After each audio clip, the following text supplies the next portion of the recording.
أعوذ بالله من الشيطان الرجيم بسم الله الرحمن الرحيم بسم الله والحمد لله السلام عليكم ورحمة الله وبركاته. Comme nous vous l'avons annoncé, nous débutons aujourd'hui notre premier épisode de la série La mort en islam.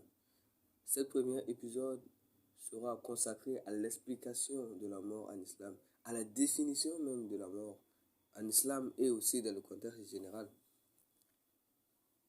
Nous nous baserons le plus dans cette vidéo sur la définition de la mort. Comme nous le savons tous, la mort est un phénomène qui touchera tout le monde sans exception, que tu sois blanc ou noir, français ou chinois, américain ou éthiopien, peu importe.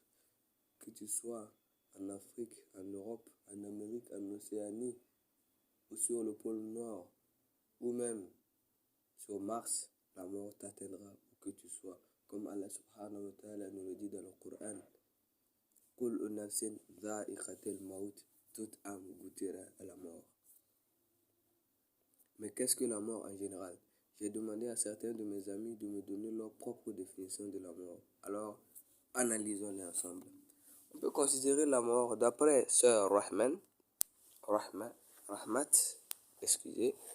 d'après Sœur Rahmat, on peut considérer la mort comme étant un phénomène par lequel l'âme de l'être s'en va en laissant le corps pour l'enterrement.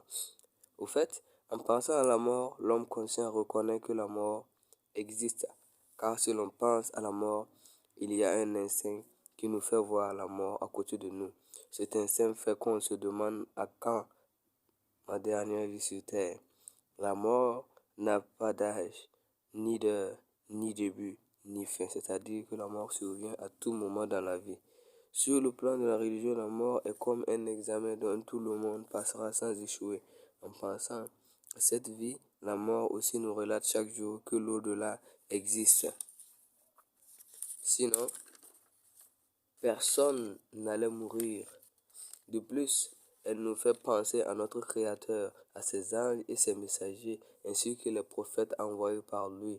Notre Seigneur est unique, pas d'associé, et son messager est le prophète Mohammed sallallahu alayhi wa sallam.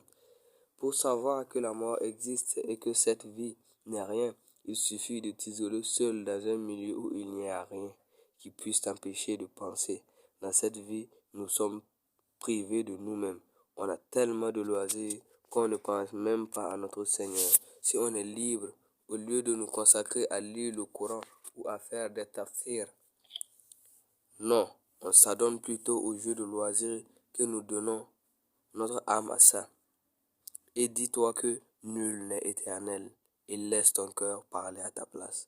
Allah subhanahu wa ta'ala nous dit que chaque jour, celui qui pense à la mort, c'est comme si la personne pense à lui.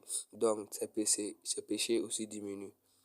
En pensant à la mort, on devient humble, on fait du bien et on cherche à connaître notre Dieu, sa science et son livre, lecture du Coran.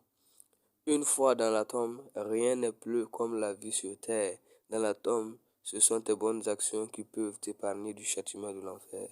Que Dieu nous préserve tous du châtiment de l'enfer et que notre dernier mot soit La ilaha illallah wahdahu la sharikallah wa ashhadu an